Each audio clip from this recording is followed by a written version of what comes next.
Hello, my name is Turtle and Penry. I'm a solitary pagan witch, I'm an author and the founder of the Wolf and Howl Press. And today I'm going to chat about creating an autumnal altar. Why do we create altars? What do we create? And how do we do it? What's the practicalities of it? It's not just about making things that look nice. You have several options before you start.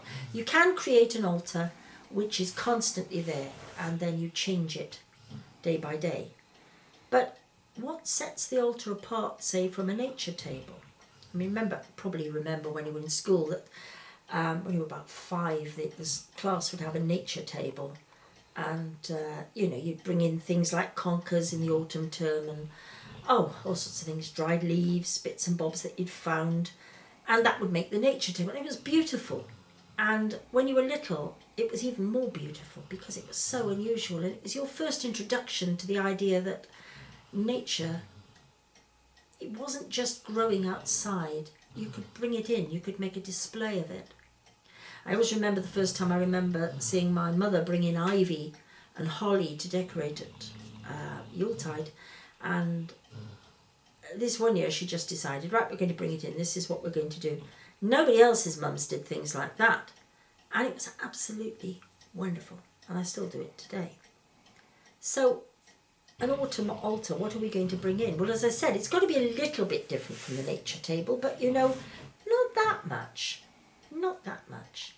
You have an altar which can be a bare table, and you can leave it bare until you want to do a magical working. And then you can just use it as your altar. You can just set it out and dress it up, if you like. And that's perfectly acceptable. You can also have it as a kind of nature table altar where you bring it in and set it up for the season. And I do that sometimes out the hallway. I've got a mantelpiece out there, and I sometimes, some years, and when Mr. Penry has not put his sledgehammers in front of it, so I can't get anywhere near it, I will dress that up sometimes with foliage and things for the season. It's nice, it's something to do, it's something permanent. Basically, altars and sacred space are very closely linked. The sacred space is the wider area, and then the altar is the focal point. Now, the word focus originally meant a hearth. That tells us a lot about what early altars were like. They had a fire. Not just a candle, but a proper fire. So I think sometimes, it's nice to actually have a small controlled fire outside. You can buy these wonderful little chimneys, small ones now, not great big things, but small ones, or little fire baskets and things, where you can light a very controlled fire and make it special. You could, that's my basset hand snoring. Oh, he's away with the woods, he is. There's so much you can do, and it's a good idea to think of it. Or you can make one which is entirely sort of man-made. I mean, this is fun, what I did here. I pointed this out in the previous video. It's fun. A nice orange candle, suitable for autumn, and a couple of china toadstools, courtesy of my local supermarket. You can do all sorts of things.